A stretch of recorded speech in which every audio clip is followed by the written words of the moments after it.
Hello, Packers fans. Welcome into PackersNews.com. I'm Kassidy Hill, joined by Pete Dougherty here in Lambeau Field, where Pete, the Packers have done it. They have pulled off a win versus the defending Super Bowl champions, the Kansas City Chiefs. What was the final score? 27-19. I had to remind myself. This is 2 weeks in a row that the Packers have beaten two of what would be considered the better teams in the league, have won 4 of their last 5. They're 6-6, firmly in the playoff picture. Now that they have beaten the Lions and the Chiefs in back-to-back weeks, what do you make of this Packers team? They are one of the quickly ascending teams in the league, and 6 weeks ago the playoffs were a pipe dream. I mean, they were.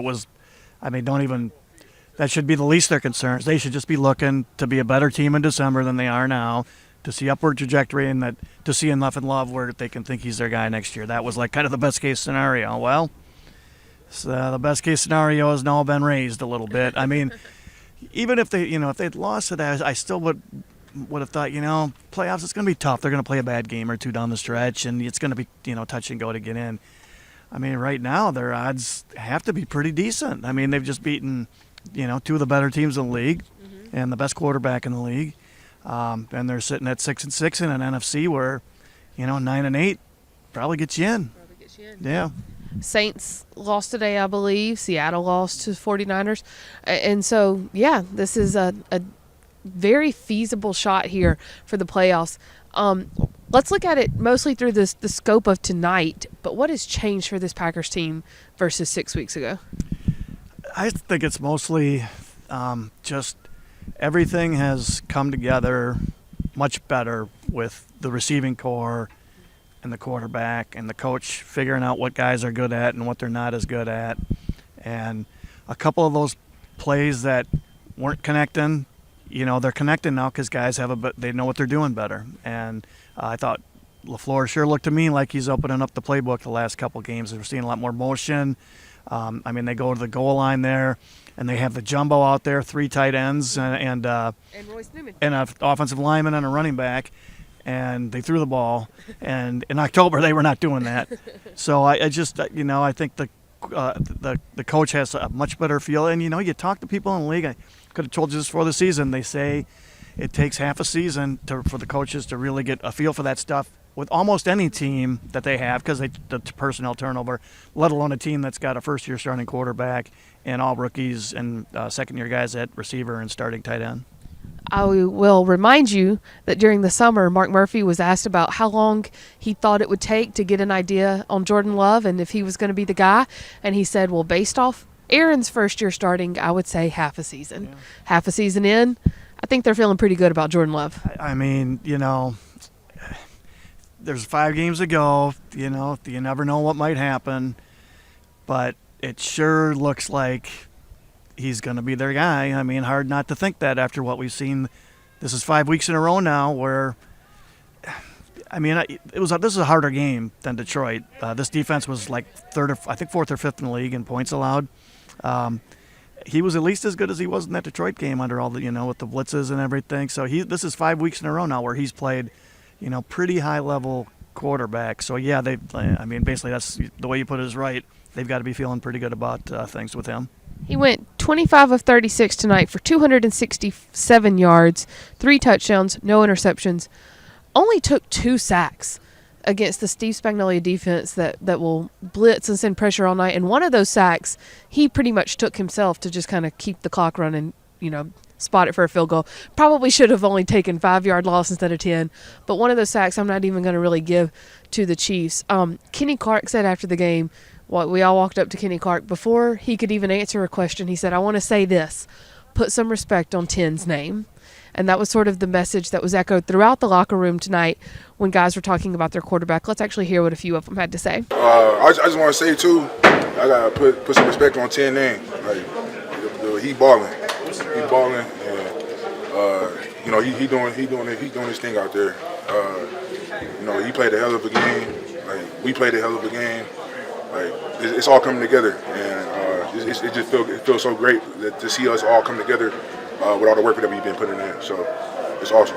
It's always frustrating, but I think he's just proving it now, and that's the beauty thing. I mean, that's the beautiful thing about playing football and being out here on Sundays is, the naysayers or whatever can say whatever. On Sunday you can prove everybody wrong, and on the biggest stage of them all, Sunday Night Football, going against the defending Super Bowl champs, he came out and played an amazing game, did everything he was supposed to do, and handle business from the first snap to the last. And that's all you can ask for a quarterback, is come out and handle business like that. So, like I said, I ain't saying crown him and all that type of stuff, but you got to put some respect on Jordan's name when you talk about him. He played an amazing game, and happy for him, happy for his success as always. What do you see from your quarterback tonight? I ain't gotta say nothing no more, man. I mean, shit, he playing ball. Shit, we all playing ball. And like I said, I'm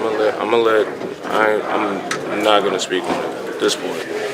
The hype is real. He's a great player, great teammate, great leader, and happy to have him on our team. And like I keep saying, everybody in this locker room trusts him. Everybody in this facility trusts him, and believes in him, and we have for a long time. And so, I damn near getting emotional. I'm just happy to see him keep doing this, and he's got a super bright future, very long future in front of him. And it's an honor to be his friend, his teammate, and be a part of the beginning of his story, because it's going to be a chapter book for sure. Pete, Patrick Mahomes finished 21 of 33, 210 yards, took 3 sacks, 1 touchdown, 1 interception. So the completion percentage, the yardage, not too far off Jordan Love's, about 50 yards less. There goes plane. I wonder if that's the Chiefs or Taylor Swift that's leaving out of here. Somebody's heading out. But the 3 sacks were huge. 2 of them were on back-to-back Chiefs opening drives, and they were when the Chiefs were in the red zone. They had to settle for field goals both times. The interception was moving into the Packers side of the field, and then you got the best fourth quarter quarterback in the NFL. And I need to pull up exactly what they did against him in the fourth quarter especially, but made it impossible for him to – he had to rely on a Hail Mary there at the end, and you never want to have to be relying on a Hail Mary to win a game. What can you say about this Joe Barry's defense against this team? Yeah, the red zone stops were huge. Those sacks are huge. And this, anybody who's followed the Packers for the last 30 years has seen games like this where – the Packers have the Mahomes guy, and the guy doesn't maybe play all that great, and then in the fourth quarter he wins the game. And I thought for sure that's what was going to happen here, and they stopped him twice in the last 6 minutes. Right. Once with the Nixon pick, and then once where they forced them to eat up all that clock, where they were to the point where they are throwing Hail Marys. And so it was a good defensive performance. I mean, that's a scary quarterback, and to stop him twice in winning time is that's a big win for that defense. Let me ask you a question. Ask you a question on your opinion too on something. It feels like the Chiefs maybe got a little bit of a break. I want to go back and watch it on film too, but the play where Marquise Valdes-Scantling was ruled out of bounds and the clock stopped instead of continuing to run. That's a play that Corey Ballantyne makes trying to keep him in bounds. So, whether or not it can, I guess first just give me your quick opinion on if that was the right call there or not. I was watching pretty carefully because that was big. And so I don't know exactly. Just about would have run the game out. Yeah, and I don't know exactly what they're supposed to look for. It looked to me like he kept fighting and fighting to get out of bounds. It was a gray area call, and I thought it was okay that they called him out of bounds, but it was gray area enough where, whichever way they call it is probably okay. But when they said that he did get out of bounds, I was like, okay, I think he might have. Point being, Corey Ballantyne was doing everything he could to make the correct play there.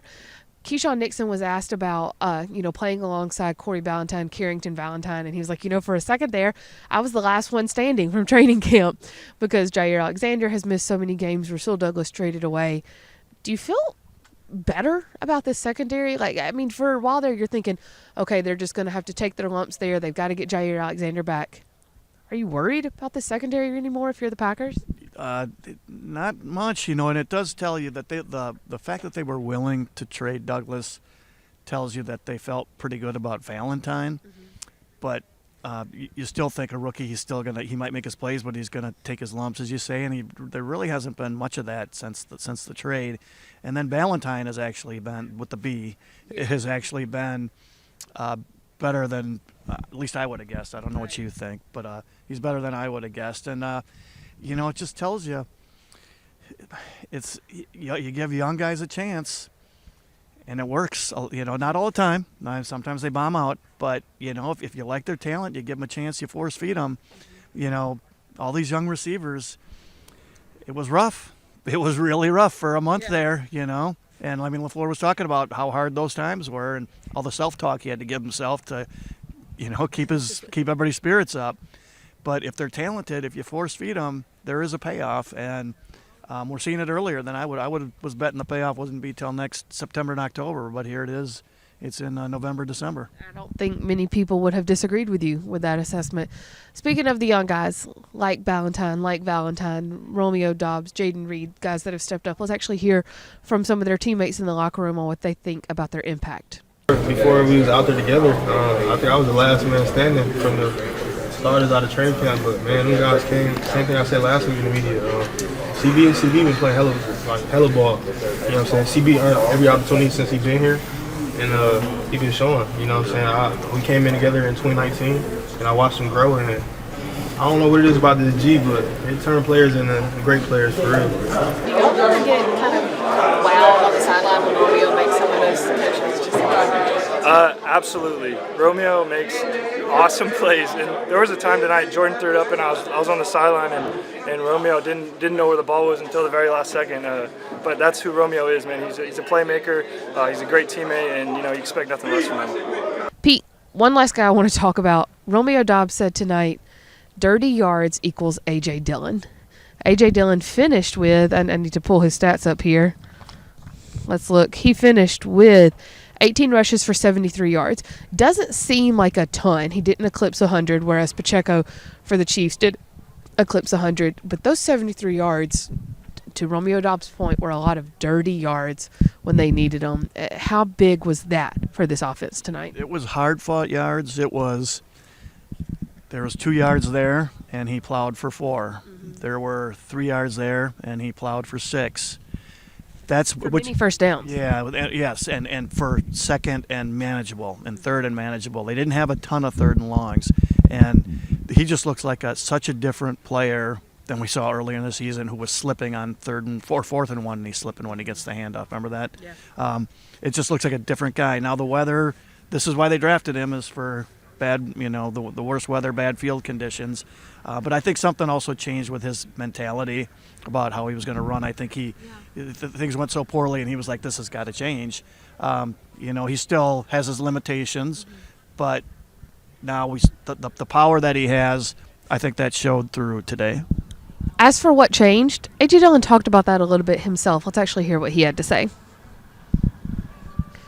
So as he said there, Pete, he had to stop listening to the negative comments. So at this point, he doesn't even want to hear your positive ones. I don't know if he was talking about you in particular, or maybe he may have been, or the whole just kind of outside noise, pundits, talking heads, whatnot. But AJ Dillon sort of putting the team on his back a couple of different times tonight. And, of course, Romeo Doubs with huge catches.